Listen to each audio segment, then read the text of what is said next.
2022 September ஞாபகம் இருக்குங்களா? உக்ரைனோட defence intelligence chief இருக்கிறார்ல புடானோவ் அவர்கள், அவர் தரப்புல இருந்து ஒரு ஸ்டேட்மெண்ட் வந்திருந்தது.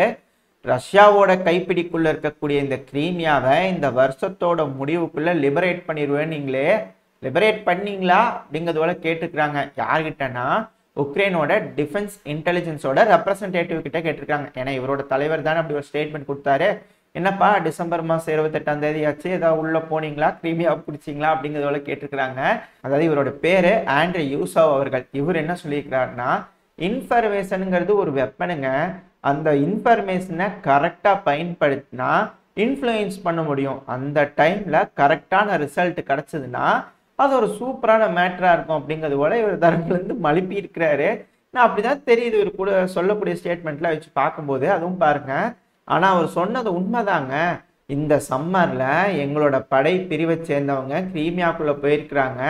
போட்டாலும் பிடிச்சி போட்டாங்க. மறந்துட்டீங்களா நீங்கள்? ஏன்னா லேண்டிங் ஆப்ரேஷன்லாம் செஞ்சாங்க, அங்கே போயிருந்தாங்க, வீடியோ பதிவில் இருந்துச்சு. அப்புறம் சில நபர்களை ரஷ்யா வேற கைது பண்ணியிருந்தாங்க. இது போல சில சிறப்பான செய்கைகள்லாம் நடந்தது இல்லையா? அதைத்தான் இவர் சொல்லிக்கிறாரு. அதாவது இந்த சம்மர்ல எங்க ஆளுங்க அவர் சொன்ன மாதிரி, எங்க தலைவர் சொன்ன மாதிரியே உக்ரைனோட ஆர்ம்டு ஃபோர்ஸ் தரப்பு கிரீமியாவை லேண்டிங் ஆயிருக்கிறாங்க.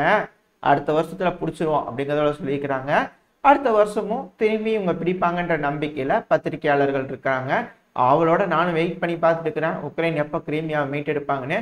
மீட்டெடுக்கிறாங்களா என்ன அப்படிங்கிறத பொறுத்து இருந்து பார்ப்போம். அப்புறம் இன்னொரு விஷயம், இந்த போலாண்டோட புது பிரைம் மினிஸ்டர் இருக்கிறார் இல்லைங்க, அவரு உக்ரைனுக்கு விசிட் வர போறாராமா, உக்ரைனோட கேபிட்டலான கீவுக்கு.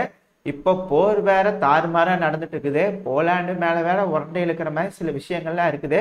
ஏன்னா போலாண்டோட ஏர்ஸ்பேஸை பயன்படுத்தி தான் தாழ்வா உக்ரைனோட விமானிகள் அவங்களோட விமானங்களை டேக் ஆஃப் பண்ணி, போலாண்ட்ல தான் டேக் ஆஃப் பண்ணி பறந்து உக்ரைனுக்குள்ள வந்துட்டு இருக்காங்க. ஏன்னா உக்ரைனோட எல்லா லேண்டிங் ஃபீல்டையும் டிஸ்ட்ராய் பண்ணியாச்சு.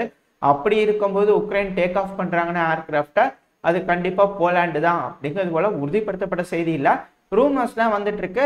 ரஷ்யா தரப்புல இருந்து கான்ல இருக்காங்க. இப்படி இருக்கும்போது போலாண்டோட புது பிரைம் மினிஸ்டர் உக்ரைனுக்கா? அது மட்டும் இல்லாம போலாண்டோட பார்டர்ல உக்ரைனோட பல ட்ரக்குகள் பிளாக் பண்ணி வச்சுக்குது. இப்படி இருக்கும்போது உள்ள போய் உக்ரைனோட மக்கள் கொந்தளிப்புல போலாண்டோட பிரைம் மினிஸ்டர் ஏதாவது செஞ்சுட்டாங்கன்னா ரஷ்யா பண்ணி குற்றச்சாட்டுக்கு போட்டுருவாங்களா அப்படின்றது போல சில விஷயங்கள்லாம் அனலிஸ்ட் தரப்புல பேசிட்டு இருக்காங்க. இது தேவையில்லாத ஒரு விசிட்டுங்க அப்படிங்கிறது போல சில சொல்றாங்க. பட் என்ன ஏதுங்கிறத பொறுத்து தான் பார்க்கணும் என்ன நடக்க போகுதுன்னு. இது போல பல முக்கியமான செய்திகள் தான் இந்த பதிவில் இருக்க போது. அனைவருக்கும் வணக்கம், நான் உங்கள் செந்தில், இது உங்கள் செந்தில் டிஃபென்ஸ். பதிவுக்குள்ள போறதுக்கு நான் நம்ம சேனல் இன்னும் சப்ஸ்கிரைப் பண்ணலாம், மறக்காம சப்ஸ்கிரைப் பண்ணிட்டு கூடவே பக்கத்துல இருக்கிற பெல் ஐக்கான்ல ஆல் ஆப்ஷன் சூஸ் பண்ணிக்கோங்க. அப்பதான் நம்ம எப்ப பதிவுகளை போட்டாலும் உங்களுக்கு இன்ஸ்டன்ட் நோட்டிபிகேஷன் வரும். அது கூடவே நம்ம சேனலும் அடுத்த கட்ட வளர்ச்சியடைய உதவியா இருக்கும், எனக்கு கொஞ்சம் மோட்டிவேஷனா இருக்கும். இது போல தொடர்ந்து பதிவுகளை போடுறதுக்கு உங்களோட ஆதரவு எப்ப எனக்கு இருக்குன்ற நம்பிக்கையில பதிவுக்குள்ள போயிடலாம். ரஷ்யாவோட ஸ்போக் பர்சனான டிமிட்ரி பெஸ்கோவ் அவர்கள்கிட்ட இருந்து ஒரு ஸ்டேட்மெண்ட் வந்திருக்குது. அவர் என்ன சொல்லிக்கிறாருன்னா, இந்த மேற்குலக நாடுகள் உக்ரைனுக்கு ஃபண்டிங் கொடுக்குறாங்க இல்லையா இந்த போர் நடக்கிறதுக்காக, அதெல்லாம் வேஸ்ட்டுங்க, அதெல்லாம் வந்தால் எந்த பிரயோஜனமும் இல்லை, எந்த மாற்றமும் இந்த ஸ்பெஷல் மிலிட்டரி ஆப்ரேஷனை நடத்தவே முடியாது அப்படிங்கிறத சொல்லிக்கிறாரு ஆணித்தனமா. இதை புரிஞ்சுக்க முடியுது, இவர் இந்த ஸ்டேட்மெண்ட் சொல்லும் போது புரிஞ்சுக்க முடியுது.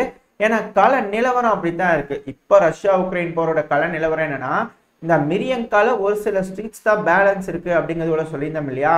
இப்போ முழுமையா மிரியங்கான்ற சிட்டியே ரஷ்யாவோட கைப்பிடிக்குள்ள வந்துருச்சு அப்படிங்கிறதோட சொல்லப்பட்டு வருது.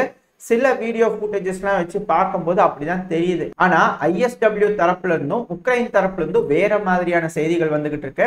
ISWனா இன்ஸ்டிடியூட் ஆஃப் ஸ்டடி ஆஃப் வார், அவங்க தரப்புல இருந்து என்ன சொல்றாங்கன்னா, ரஷ்யாவோட ட்ரூப்ஸ் இந்த டொனஸ்க் ஒப்லாஸ்ட்ல இருக்கக்கூடிய ஒரு மிரியங்கா இதை பிடிக்கிற மாதிரி, இதை ஸ்லைட்டா பிடிக்கிற மாதிரி இருக்குது. அப்படி பிடிக்கிறதுனால ஏதாவது சிக்னிபிகண்டா அட்வான்டேஜ் இருக்குமான்னு கேட்டீங்கன்னா இல்லைங்க அப்படிங்கிறதோட சொல்றாங்க.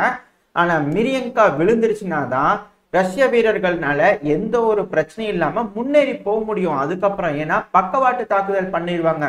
இப்போ மிரியங்கா இருக்கிறாங்க, இப்ப ரஷ்யா முன்னேறி போறாங்கன்னா பக்கவாட்டு தாக்குதல் பண்ணாங்கன்னா பின்னாடி தாக்குதல் பண்ணும்போது ரஷ்ய வீரர்களால சமாளிக்க முடியாது, சப்ளை லைனுக்கு திருட்டு இருக்கும்.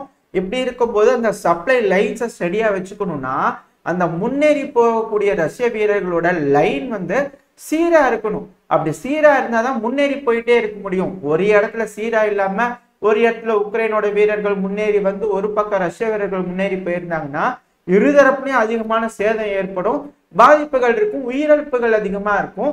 அதை சரி செய்யறதுக்காக ரஷ்யா இந்த மிரியங்காவை பிடிக்கிறதுக்காக ரஷ்யா ரொம்ப காலமா போராடி பிடிச்சிருக்காங்க. நம்மளுக்கு தெரியும் பக்முட் எப்போ ரஷ்யா பிடிக்கிறதுக்காக பண்ணிட்டு இருந்தாங்களோ அப்பவே இந்த மிரியங்காவுக்கும் பயங்கரமான சண்டை நடந்தது. சமீபத்துல கூட ஒரு செய்தி பார்த்திருப்போம், இந்த சேச்சன் ஆர்மி இந்த மிரியங்கால இறங்கி இருக்கிறாங்க அப்படின்னு சொல்லி. அவ்வளவு கடினமான போராட்டத்துக்கு பிறகு இந்த மிரியங்காவை ரஷ்யா மீட்டெடுத்திருக்கிறாங்க. இந்த மிரியங்காவை பத்தி இன்னும் சில செய்திகளை நம்ம பார்த்திருப்போம்.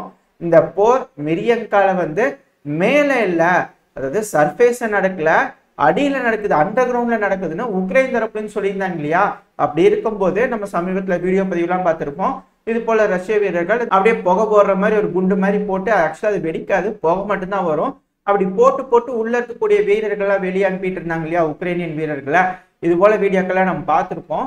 அது போல ஒரு இன்ச்சா நகர்ந்து ஒரு ஸ்ட்ரீட்டை பிடிச்சு இப்ப ரஷ்ய வீரர்கள் முழுமையா மிரியங்காவை பிடிச்சிட்டாங்க அப்படிங்கிறதோட சொல்லப்படுது. ISW ஸ்டேட்மெண்ட்டை பார்த்தாலே தெரியுது, இவங்க ஸ்லைட்டு மார்ஜின்னாலே ரஷ்யா பெருமளவுல முன்னேறிக்கிறாங்க அப்படின்னு புரிஞ்சுக்க முடியும். இவங்க லைட்லி கேப்சர் அப்படின்னு சொல்லும் போது, ஸ்லைட்லி கேப்சர் சொல்லும் போது ஓகே முழுமையா ரஷ்யா பிடிச்சிட்டாங்க அப்படிங்கறத நம்மளால புரிஞ்சுக்க முடியுது. இதுக்கு உக்ரைன் தரப்புல என்ன சொல்றாங்கன்னா, உக்ரைனோட செக்யூரிட்டி கவுன்சிலோட செக்ரட்டரியான ஒலன்ஸ்கி டேனிலவ் அவர்கள் கிட்ட இருந்து ஒரு ஸ்டேட்மெண்ட் இருக்குது. அவர் என்ன சொல்லிக்கிறாருன்னா, இந்த மிரியங்கால பில்டிங்கே கிடையாதுங்க, அங்க யாராலும் இருக்க முடியாது, யாரும் கட்டுப்பாட்டுக்குள்ளேயே வச்சுக்க முடியாது.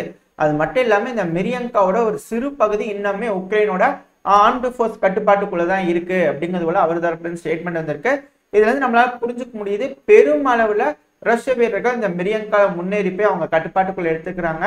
அங்க பில்டிங்கே இல்லைனாலும் இப்ப ரஷ்யா அவங்களோட கொடியை பறக்க விட்டுருக்காங்க.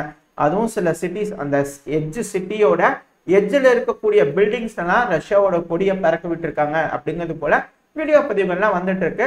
பட் அந்த வீடியோ பதிவை காட்ட முடியாது, அந்த அளவுக்கான சேதம் இருக்கு. இமேஜஸ் மட்டும் இருக்கும். லோட் ஆகும் சைட்ல நீங்க பாத்தீங்கன்னா தெரியும். ஸ்பெயின் இருக்கிறாங்கல்ல, அவங்க ஒரு எதிர்ப்பு தெரிவிச்சுக்கிறாங்க. எதுக்குன்னா 2008 ஆபரேஷன் அட்லாண்டா அப்படின்னு யூரோப்பியன் யூனியன் தரப்புல இருந்து ஆர்கனைஸ் பண்ணிக்கிறாங்க. அந்த ஆபரேஷன் என்னன்னா, இந்த கல்ஃப் ஆஃப் ஏடன் இருக்குல்ல, அந்த ஹார்ன் ஆஃப் ஆப்பிரிக்கான்னு சொல்லுவாங்க. அப்படி பாத்தீங்கன்னா இந்த ஹார்ன் மாதிரி இருக்கு இல்லையா, அந்த இடத்துல இருக்கக்கூடிய கடல் பரப்பு தான் கல்ஃப் ஆஃப் ஏடன். அப்புறம் இந்தியன் ஓஷனோட மேற்கு பகுதி. இந்த பகுதியில் இருக்கக்கூடிய பிரச்சனைகளை சமாளிக்கிறதுக்காக, அதாவது இந்த கடல் கொள்ளையர்கள் அப்புறம் இந்த மாதிரி தாக்குதல்லாம் நடக்குது இல்லையா, இது போல ஏதாவது நடந்துச்சுன்னா யூரோப்பியன் யூனியனோட மெர்ச்சன்ட் ஷிப்புக்கு பாதுகாப்பு கொடுக்கறதுக்காக யூரோப்பியன் யூனியனோட அந்த naval vessel, naval fleet deploy பண்ணியிருந்தாங்க. அதுதான் ஆபரேஷன் அட்லாண்டா. இந்த ஆபரேஷன் அட்லாண்டாவை இப்ப நம்ம செங்கடல் பக்கம் திசை திருப்பி விடலாமா? ஏன்னா யூரோப்பியன் யூனியனோட படகுகள், இப்ப நார்வேயோட ஷிப்லாம் தாக்குதலுக்கு உட்பட்டுச்சு இல்லையா. இது போல விஷயங்கள்லாம் நடக்கிறதுனால நம்ம மெர்ச்சன்ட் ஷிப்புக்கு கொஞ்சம் அந்த இடத்துல பாதுகாப்பு கொடுக்கலாமா நம்மளோட நேவல் வெசலை அப்படின்றது போல பேசியிருப்பாங்க போல இருக்குது. அதுக்கு ஸ்பெயின் தரப்பு அப்போஸ் பண்ணிக்கிறாங்க. இங்க பாருங்க, நம்ம என்ன வச்சுக்கிறோமோ அதை வச்சுக்கலாம், அங்கெல்லாம் போவேணாம் அப்படிங்கிறது போல சொல்லிட்டு இருக்கிறாங்க. கூடிய சீக்கிரத்துல ஸ்பெயினுக்கு ஏதாவது குச்சி முட்டை குருவி ரொட்டி கொடுத்தாங்கன்னா, எப்படி இந்த ஹங்கேரி சில இடங்கள்ல மனமாற்றம் அடைகிறாங்க, இந்த ஜெர்மனி சொன்னதுனால ஹங்கேரி சரி ஓகே நான் வெளியே போயிடுறேன் அப்படின்னு போனாங்க இல்லையா. அது போக இந்த ஆஸ்திரியா ரஷ்யா மேல சாங்ஷன் போடுறதுக்காக வீட்டோ போட்டு இருந்தாங்க. அப்புறம் அவங்களுக்கு வேணுங்கிற சில விஷயங்கள் நடந்ததுனால வீட்டோ தூக்கி விட்டாங்க இல்லையா. யூரோப்பியன் யூனியன்ல ரஷ்யா மேல 12ஆம் கட்ட பொருளாதார தடை சக்சஸ்ஃபுல்லா போட்டிருந்தாங்க இல்லையா. அது போல தேவை இருக்கும், அதை கொடுத்து சரி கட்டினாங்கன்னா அவங்களும் ஒத்துக்கு போறாங்க அப்படிங்கிறத சில அனலிஸ்ட் சொல்லிட்டு இருக்கிறாங்க. எதுனாலும் இந்த இடத்துல இருக்கக்கூடிய பிரச்சனை இப்போதைக்கு முடியற மாதிரி தெரியல. இஸ்ரேல் தரப்பு அப்படிதான் சொல்லியிருக்கிறாங்க. இந்த போர் இப்போதைக்கு நிக்க போறது இல்ல, இது ஒரு மிக நீண்ட காலத்துக்கான போர் அப்படிங்கிறத சொல்லியிருக்கிறாங்க. ஏன்னா எல்லாம் டனலா இருக்குது. நம்ம முன்னாடியே ஒரு பதிவுல தெளிவா பார்த்திருப்போம். காசாங்கிறதே ஒரு கோட்டை, காசாங்கிறது மேல இருக்கிறது பிரச்சனை இல்ல, காசாக்கு அடியில ஒரு மிகப்பெரிய சிட்டி இருக்குது, அதுதான் பிரச்சனை அப்படிங்கிறத சொல்லியிருந்தோம் இல்லையா. இப்ப அதனால இஸ்ரேல் தரப்புல இருந்து வரக்கூடிய ஸ்டேட்மெண்ட் வச்சு பார்க்கும்போது நம்மளால உறுதிப்படுத்திக்க முடியுது இந்த போர் கொஞ்சம் சிக்கலா தான் இருக்கு இஸ்ரேலுக்கு அப்படிங்கிறது. இதோட இந்த பதிவை நம்ம முடிச்சுக்குவோம். இந்த பதிவு எப்படி இருந்துச்சு, உங்களுக்கு பிடிச்சிருக்கா? பிடிச்சுனா லைக் பண்ணுங்க, ஃப்ரெண்ட்ஸ் அண்ட் ஃபேமிலியோட ஷேர் பண்ணிக்கோங்க. அது கூடவே மறக்காம இந்த பதிவு எப்படி இருந்துச்சு உங்களோட கருத்துக்களை கமெண்ட் செக்ஷன்ல சொல்லிடுங்க. இந்த பதிவு நல்லா இருந்திருக்குன்ற நம்பிக்கையில அடுத்த பதிவில் உங்களை சந்திக்கிறேன். அது வரைக்கும் ஸ்டே சேஃப், பை பாய்.